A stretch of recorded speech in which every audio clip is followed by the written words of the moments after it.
Good morning. This is Paul Ira on Shades of Green radio show, simulcast on KDWN 720 AM and KDWN 101.5 FM here in Las Vegas. Our show is produced by the Green Alliance and sponsored by NV Energy. And today in studio we have Vanessa Portillo and Bryan Cabble from Garden Farms. Good morning. Good morning. Almost messed that up. They are most often guests here, so I should have those names right soon. And Annette Bubak, of course, is recording for Facebook Live. So if you have questions for our guests this morning, or Stan and myself, you can call in at 702-257-5396. That's 702-257-KDWN. So today we're talking gardens, and it's deep fall, almost winter. Is it winter yet? Not yet. A couple days. Getting there. Couple days. Couple weeks, I guess. Yeah. That's December 21st? Yes. So what should we be doing in the winter or getting ready for winter and at the end of the fall? We're going to talk about that. But first, Vanessa, Bryan, tell us about Garden Farms and a little bit about yourselves, how you got into this business. So for me, I started by, actually went to North Carolina and became a certified herbalist.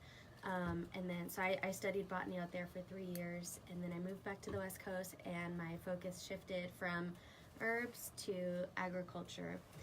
So I started growing food and working more with kids, and I was kind of on this fine line between, should I be a teacher or should I stay on this agricultural course? And then I found Garden Farms, and it's been amazing. So now I get to do both. I get to teach kids about plants. So you combined your two loves. Yes. That's great. And Bryan? Well, I've always been interested in growing. I grew up here in town, just like Vanessa did as well. So I've been growing for 20, 25 years, getting more and more serious about it over the past 10 years. And then I found out about Garden Farms from Great Basin Permaculture Group. So a lot of the Garden Farms team are also permaculturists as well. And so now I just had my 2-year anniversary a couple of weeks ago with Garden Farms. Mm-hmm. How many years? Just 2. 2 years. Yeah. And tell us about permaculture. What's that?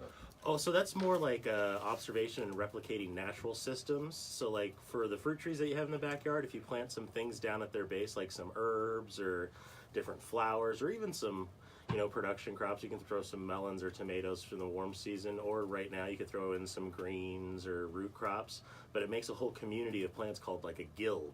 So they all work together by bringing in different beneficial insects and working together to deter certain pests and disease as well. So it's just replicating these big natural systems of ecology that, you can go see if you go out hiking, but, They've happened over thousands of years. Exactly. So this is just planting it all in at once, and it's less and less work as each year goes by and just more and more production. So over time, they found their own friends. They do, yeah. That's cool. That's cool. So what are your roles at Garden Farms? So I am the executive director of the Garden Farms Foundation, which is our nonprofit side of the business. The big cheese, the head stock. Yes, she is, for sure. And then I'm operations manager for Garden Farms of Nevada, the business side. And then for the nonprofit, I just do what Vanessa tells me to do. All right. I hear you. The women are always in charge anyway. Yeah. Brains of the outfit. So tell us a little bit about the mission of your organization. What does you want to accomplish? Well, it's basically to teach everybody how to grow their own food.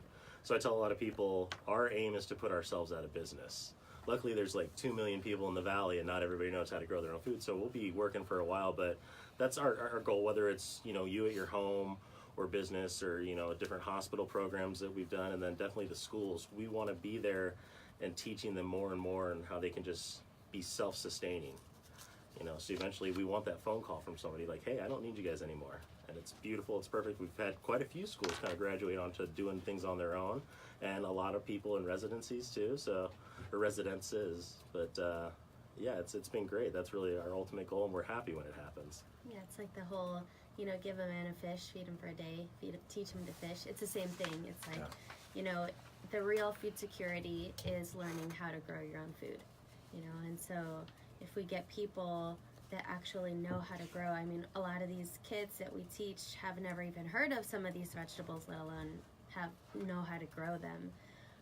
And so that's the mission, is to spread that food security and get people excited about gardening. Yeah, it's a lot of fun, and I've said before, I grew up in Iowa where you just throw seeds out on the concrete and they'll grow there. So when I started growing here, I was like, this is a little more challenging. So, what are your biggest challenges, Vanessa, running this organization? I guess it is the maybe getting the people feeling comfortable. So we have our farmers that go out and we teach the classes and they're really excited, but then what happens is during that time that the farmer's not there, people feel intimidated, and they're like, well, I don't want to mess anything up. I don't really know what I'm supposed to do, so I'm just not going to do anything. And so I guess that would be the big challenge. And, I guess just dealing with kind of like rodents and things that want to have that free buffet. Free buffet. But I guess so. But that's also what drives me too, is to get people excited about the garden when the farmer's not there. And so we can do that through art or health. We'll do yoga in the garden. We'll paint murals in the garden. We just get people out. We'll bring chefs to harvest and make a meal. So with the whole culinary side, which is like a huge aspect of growing a garden and having your own food available to make your recipes. Yeah, it's kind of nice to know how to cook if you're going to garden. Yeah, exactly. It is fun. They go hand in hand. When mine was in full force, I would just walk out at night, pick a few things here, pick some herbs, go throw it in a pan, fry it up, and eat vegetarian. And it's like, oh, I just grew a bunch of okra. What can I do with all this okra? Let me look. So it's all good. It's all good. Well, we got a lot to talk about today, moving into the cold weather and out of the not so cold weather. So we'll talk more about that when we come back. Shades of Green on KDWN. We'll be right back.